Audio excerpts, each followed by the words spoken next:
বহিষ্কারের তথ্য পাওয়া গেছে। আসসালামু আলাইকুম, খবর পড়ছি আমি মোহাম্মদ মহাসিন রুবেল। এতক্ষণ আপনারা সংবাদ শিরোনাম শুনলেন, এখন বিস্তারিত। দ্বাদশ জাতীয় সংসদ নির্বাচনের তফসিল ঘোষণা করা হবে আজ বুধবার সন্ধ্যায়। তফসিল ঘোষণা বন্ধের দাবিতে আগারগাঁওয়ে নির্বাচন কমিশনের উদ্দেশ্যে গণমিছিল শুরু করেছে ইসলামী আন্দোলন বাংলাদেশ। বুধবার 15 নভেম্বর বিকেল 3:30টায় বায়তুল মোকাররম উত্তর গেট থেকে গণমিছিল শুরু করে দলটি। যদি আজ তফসিল ঘোষণা করা হয় তবে নির্বাচন কমিশন ভবন অভিমুখে গণমিছিল করা হবে বলে গতকালই ঘোষণা করেছিল দলটি। এর আগে ইসলামী আন্দোলনের গণমিছিল কর্মসূচিকে কেন্দ্র করে ব্যাপক নিরাপত্তা ব্যবস্থা গ্রহণ করেছে ঢাকা মেট্রোপলিটন পুলিশ। ডিএ সূত্রে জানা গেছে, ইসলামী আন্দোলন বাংলাদেশের গণমিছিলের শুরুতে বাধা দেবে না পুলিশ, তবে তাদের আটকে দেওয়ার জন্য মালিবাগ শান্তিনগর মোড়ে ব্যারিকেড দেওয়া হয়েছে, সেখানেই তাদের আটকে দেওয়া হবে। সেখানেও পর্যাপ্ত নিরাপত্তা ব্যবস্থা গ্রহণ করা হয়েছে।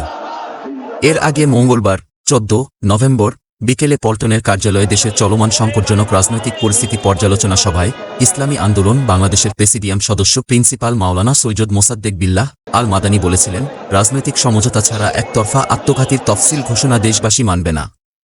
একতরফা তফসিল ঘোষণা দেশকে গৃহযুদ্ধের পথে নিয়ে যাবে। রাজনৈতিক সমঝোতা ছাড়া একটি দলের ইচ্ছা পূরণের তফসিল দেশবাসী মানবে না। Dhaka metropolitan police DMP commissioner Habibur Rahman বলেন, নিরাপত্তা নিশ্চিত করতে যা যা করা প্রয়োজন পুলিশ তাই করবে। আন্দোলনের নামে কোনো নৈরাজ্য বা বিশৃঙ্খলা হলে কঠোর ব্যবস্থা নেওয়া হবে। নিয়মতান্ত্রিকভাবে আন্দোলন হলে পুলিশ সে আন্দোলনে সহযোগিতা করবে। বুধবার 15 নভেম্বর ইসি ভবনে ডিএমপি কমিশনার এসব কথা বলেন। এর আগে তফসিলের নিরাপত্তার বিষয়ে কাজী হাবিবুল আউয়াল নেতৃত্বাধীন কমিশনের সঙ্গে বৈঠক করেন তিনি। বৈঠকে নির্বাচন কমিশনার মোহাম্মদ আহসান হাবিব খান, রাশেদা সুলতানা, মোহাম্মদ আলমগীর ও মোহাম্মদ আনিসুর রহমান, ইসি সচিব মোহাম্মদ জাহাঙ্গীর আলম উপস্থিত ছিলেন। বেলা 2:15 ইসি থেকে বের হন ডিএমপি কমিশনার। এর আগে দুপুর 1:08 তিনি ইসি ভবনে প্রবেশ করেন। ডিএমপি কমিশনার বলেন, তফসিলকে ঘিরে নিরাপত্তা ব্যবস্থা দেখার জন্য ইসিতে এসেছি। নিয়মতান্ত্রিকভাবে আন্দোলন হলে পুলিশ সে আন্দোলনে সহযোগিতা করব। আন্দোলনের নামে যদি বিশৃঙ্খলা সৃষ্টি করতে চায় তাহলে আইনগত ব্যবস্থা নেবে পুলিশ। সন্ধ্যা 7টায় আসন্ন দ্বাদশ জাতীয় সংসদ নির্বাচনের তফসিল ঘোষণা করবেন প্রধান নির্বাচন কমিশনার সিইসি কাজী হাবিবুল আউয়াল। নির্বাচন কমিশন সূত্র জানিয়েছে, বিকেল 5টায় কমিশনের বৈঠক রয়েছে। বৈঠকের পর তফসিল ঘোষণা করবেন সিইসি। আর নির্বাচন হতে পারে জানুয়ারির প্রথম সপ্তাহে।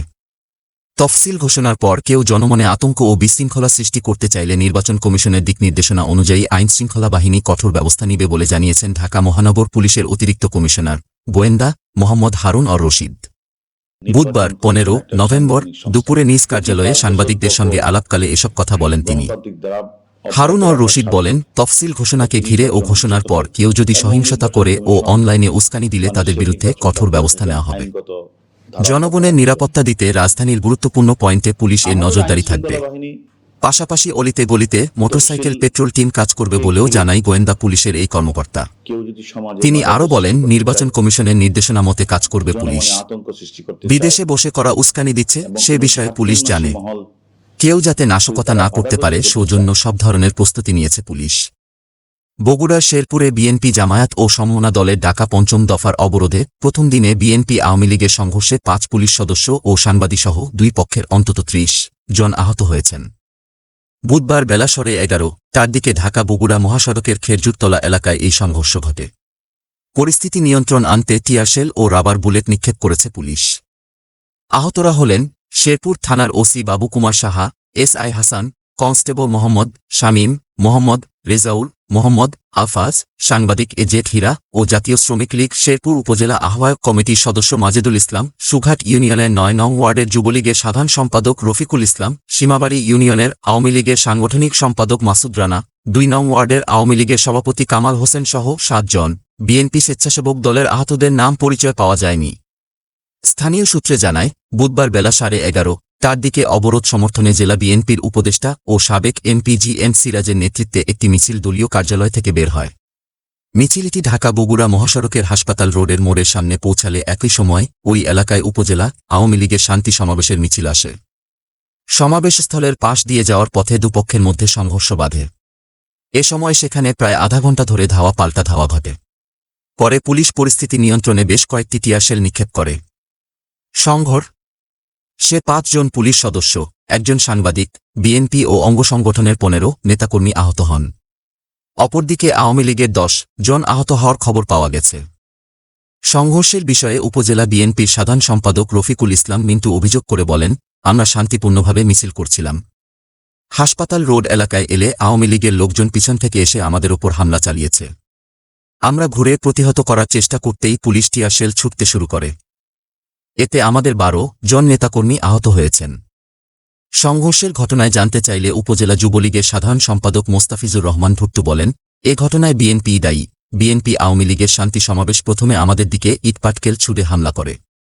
তারপর আমাদের লোকজন তা প্রতিহত করতে গেলে সংঘর্ষ বাধে যায়। এ সময় তারা ককটেলের বিস্ফোরণ ঘটায়। এতে আমাদের অন্তত ৭ জন আহত হন। এ ঘটনায় বিএনপি জামায়াতের সঠিক তদন্ত করে দৃষ্টান্তমূলক শাস্তি দাবি করেন। শেরপুর থানার ওসি বাবু কুমার সাহা বলেন, বিএনপি ও আওয়ামী লীগের মধ্যে সংঘর্ষ বাধলে পুলিশ টিয়ারশেল নিক্ষেপ করে ছত্রভঙ্গ করে। পরিস্থিতি নিয়ন্ত্রণে আনতে গিয়ে আমিসহ ৫ পুলিশ সদস্য আহত হয়েছেন। এছাড়া আরও ১০ জনের আহত হওয়ার খবর পাওয়া গেছে। তত্ত্বাবধায়ক সরকারের অধীনে নির্বাচন আয়োজনের দাবিতে আন্দোলন করছে বিএনপি। তবে এরই মধ্যে তফসিল ঘোষণার সন্ধ্যায় দলটির ২ নেতাকে বহিষ্কারের তথ্য পাওয়া গেছে। বুধবার ১৫ নভেম্বর সন্ধ্যায় বিএনপির পক্ষ থেকে পাঠানো বিজ্ঞপ্তিতে দলটির ২ নেতাকে বহিষ্কারের তথ্য জানানো হয়। বিষয়টি নিশ্চিত করেছেন দলটির সহ দফতর সম্পাদক মোহাম্মদ তাইফুল ইসলাম টিপু। প্রাথমিক সদস্যসহ দলের সব পদ থেকে বহিষ্কার হওয়া ২ নেতা হলেন জাতীয় নির্বাহী কমিটির সদস্য অ্যাডভোকেট খন্দকার আহসান হাবিব এবং ব্যারিস্টার ফখরুল ইসলাম। সংবাদ বিজ্ঞপ্তিতে বলা হয়, দলীয়